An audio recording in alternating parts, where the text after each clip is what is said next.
So the Department of Children and Family Services, they put you out of your home June 19th. Correct.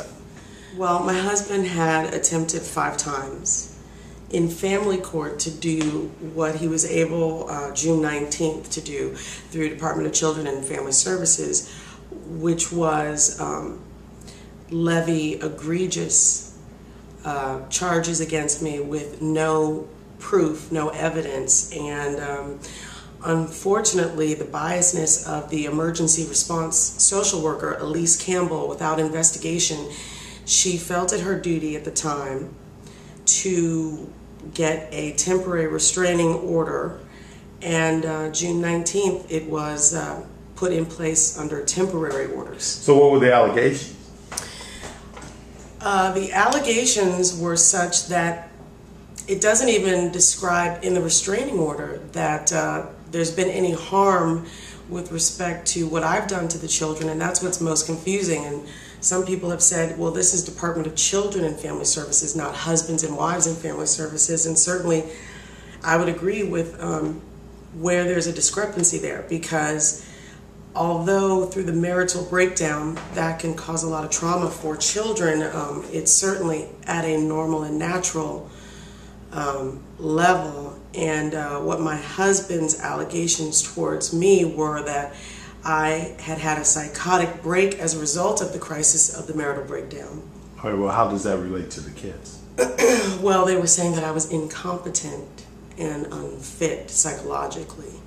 And now that I have gone to Ashbourne, Virginia, to be evaluated by some of the top forensic psychiatrists in the nation, I did a 7:30 evaluation. That is a psych eval, and it was requested by Elise Campbell.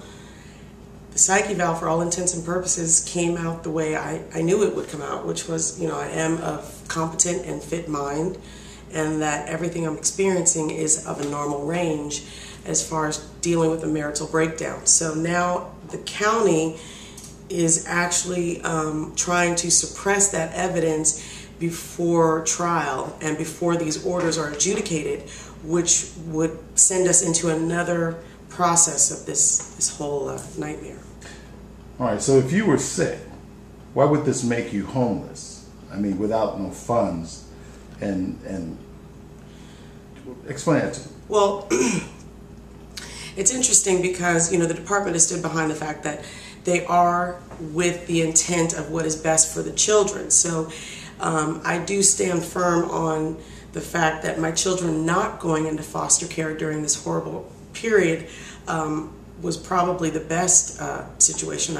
The numbers of children going into foster care and getting harmed or worse is on the rise. But there was no investigation, only this woman opening the door to my husband's claim.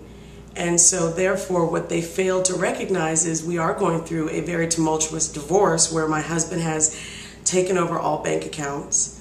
And so when they put me out of my home on the restraining orders that are temporary, I was literally left without any funds, and then expected to maintain a level of standard of living just to stay active in my children's lives and in this process of trying to vindicate myself, which I have done thanks to my mother right now and God. Well, let me ask you, when was the last time you spoke with your kids?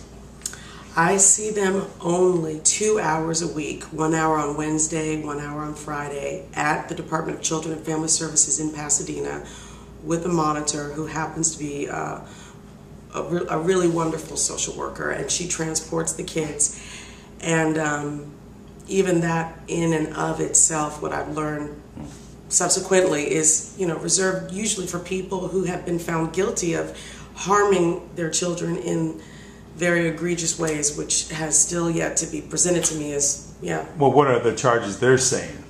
What are the charges that they have against you right now to stop you from seeing your kids in the home? They are trying to say that I am unfit, clinically unfit psychologically, and I have never been diagnosed with any kind of psychological problem my entire life. Have you hit your kids? bruised your kids? No.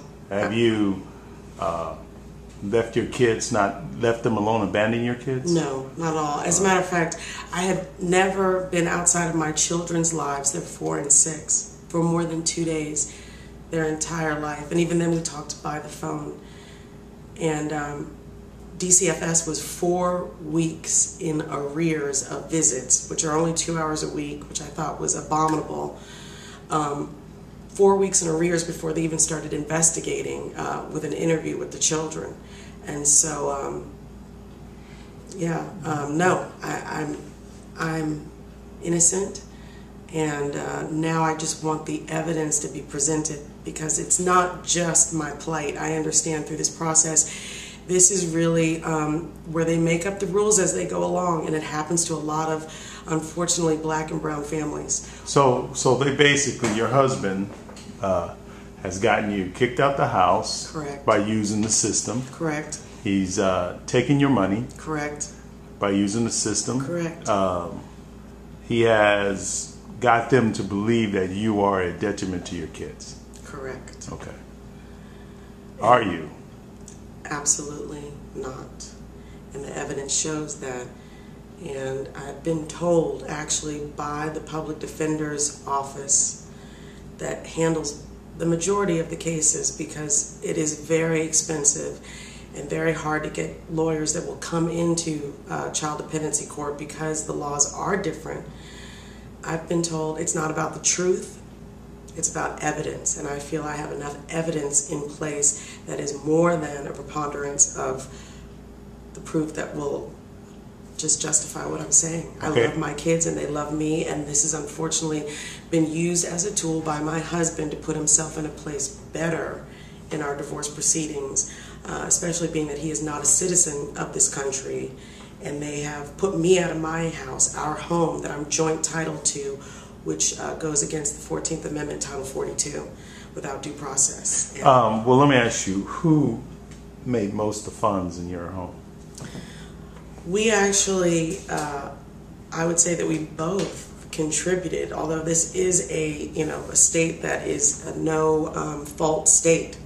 So even for those partners who do not contribute financially, certainly you can't put a value on being a caretaker, caregiver, administrator of household duties, which I was all of the above, and also financially contributing very strongly throughout the 10 years plus of our marriage and in this home. All right, how do you, what would you like to get out of all this?